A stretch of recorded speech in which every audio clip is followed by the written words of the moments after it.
Hello, this video is gonna be a bit heavier than my usual ones, and it's going to contain a topic that might be sensitive to some, the topic of sexual abuse, sexual harassment and rape, so this is an official trigger warning. Looking at the title, you might be wondering, who is ATEEN? Why should I care? ATEEN is a rookie K-pop group which consists of 10 young men aging from 26 to 17 years old. And the reason why you might have not heard of this K-pop group, even if you are a fan of K-pop, is because they were set to debut in September of 2019. And since their announcement, they have been working on their promotions in Korea and Japan. I recently came across the hashtag Justice for ATEEN on Twitter. I was shocked to find out what I had when I looked into it further. Basically, what happened is 6 out of 10 members of ATEEN filed a police complaint at the Seoul Central District Prosecutor's Office back in November of 2018, accusing the representative and president's wife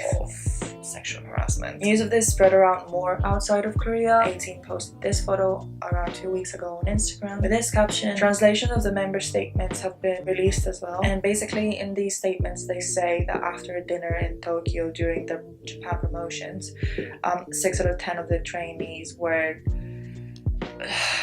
touched in a sexual manner by the accused. She basically made advancements of the sexual kind, while the members remained speechless in confusion and fear. They couldn't really speak up. So several of the trainees mentioned in their statements that they were either already suffering from a mental illness and the incident made it worse, or that the incident basically caused them to have a lot of mental stress and anxiety. In those statements, they also talked about the reason why none of them spoke up while it was happening, because they thought that if they spoke up, that it would keep them from achieving their dream of debuting finally. I watched as the Hyungs were harassed in the restaurant. I'm still a minor, and it's like my head really turned blank. Becoming an idol is a dream I had from junior high school, and I just thought that's the reality of the entertainment industry. I've been having a really painful time.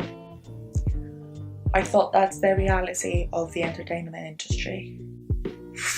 Henry Prince Mac, a former K-pop idol and now YouTuber, actually made a video on this case, and he actually made a very good point. He said that sexual harassment and sexual abuse is not something new in the entertainment industry, but I think that in Korea things are actually much worse, in some ways at least, because there are so many young men and women with dreams of gaining a name as an idol and becoming successful in show business who can be pretty easily taken advantage of, as they more often than not would do anything in their power to achieve those dreams. So if you combine this fact with the very loose sexual harassment laws in South Korea, you probably will gain a much clearer view on how things might run behind the scenes. The fact is that because the world of K-pop is shown to us through such talented and attractive individuals, we can often look past how actually damaged and flawed it is. Right, I'm not gonna go off on a tangent here, but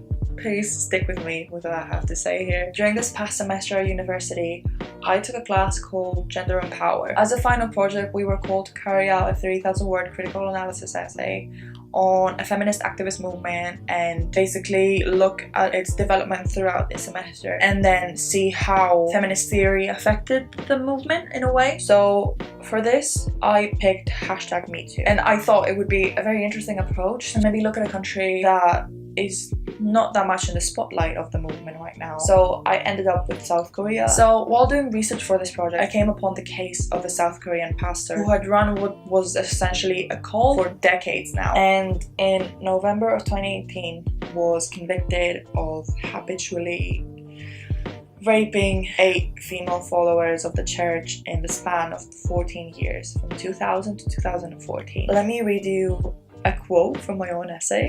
It's so shallow, I'm quoting my own writing, but I can't say it in any better way than I did here. A press release from the Seoul Central District Court regarding the case argued that the victims, although they were the age of the consent at the time, they could not resist his advances due to their absolute faith in the infallibility of the accused. So, having done a bit of research on this topic, I found that the law on the age of consent changed in Korea in 2011. Basically, the law stated this is a very loose explanation of the actual law. Any person under the age of 13 is considered a child, and any person under the age of 19 or 20, 19 in international age and 20 in Korean age, is considered a teen or juvenile. So they are still practically a minor. They are not an adult. So anyone over the age of 13 is legally able to give consent in sexual situations. By the way, it's still so fucked up in my personal opinion. Nevertheless, there is another sub-article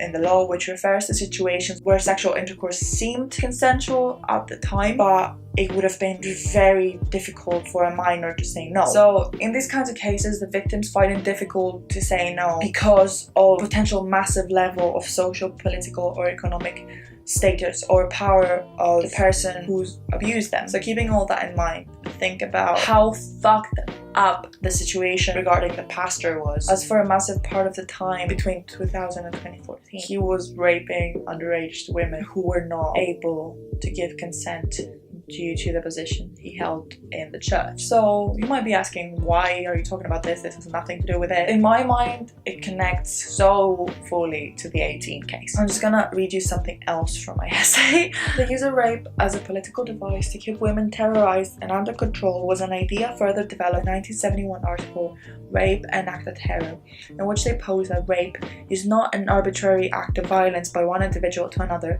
Rather, it is a political act of oppression exercised by members of the powerful class on members of the powerless class. Due to this unseen power assigned to the male gender, individuals who belong in this social caste believe that they possess not only the ability but also the right to perform such actions, just because in many instances they have been condoned and escaped unpunished. Even though in this essay I spoke about how men as a social caste inherently have power over women, now I kind of regret because I wish I could have dove kind of more deeply into the topic of how #MeToo has actually helped or maybe not helped the male gender. Keeping this in mind, what happens if we take out the gender factor from this equation and we replace it with levels of social power? We end up with a case of ATEEN. We've got the people who have the power to help the group fulfill their dreams, aka the company and the abuser. Also, the people who do anything to have that happen, including not speaking out or reporting being harassed, aka ATEEN. This also answers the question a lot of people have had about how could the alleged accuser do such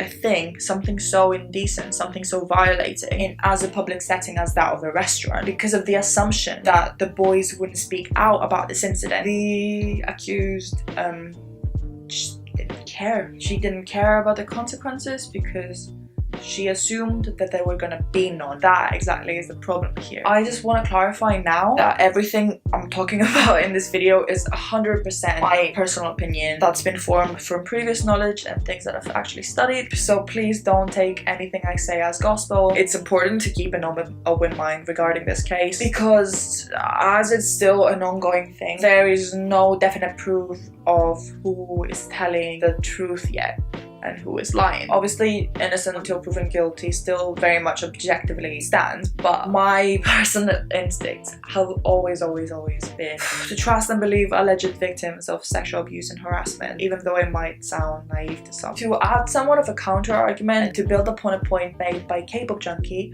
who also made a really good video on this topic, I found out that apparently, aside from being sexually harassed, the members of ATEEN were treated horribly by their company. More specifically, they were given very few hours to rest, they were often overworked, they weren't given proper medical treatment. Also, when they asked for a termination of their contract after the sexual harassment incident happened, they were almost forced to pay a penalty for a breach of contract because the company itself, they wouldn't admit to actually them being the ones that breached the contract by treating the members horribly. The point made by Kpop Junkie is basically that they could have very well lied about being sexually harassed in order to get out of this very tough contract, as they knew that it was very difficult to prove that they were mistreated in such a way, and because being sexually harassed obviously has more weight, maybe they thought that would be a good idea to get them out of it. This is obviously a possibility. However, at least to me, the probabilities of this being true are very low. I honestly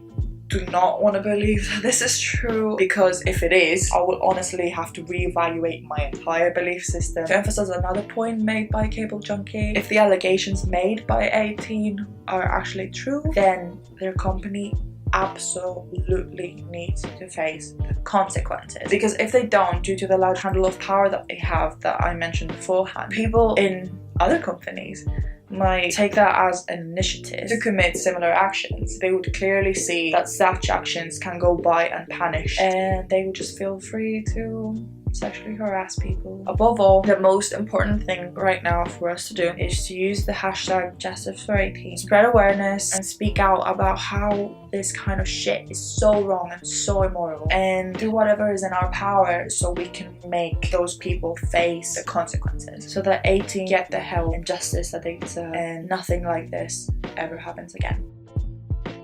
Thank you so much for watching this video. If anything new happens after I filmed, edited and uploaded this, please do let me know that in the comments. I am going to be keeping up with this case and see how it turns out. Well, actually, I'm not going to ask you to like this video or subscribe. Like, I feel too weird doing it. Forget about me. Focus on this case and focus on the things I shared with you and look it up. That's all. I'll see you in the next one. Bye.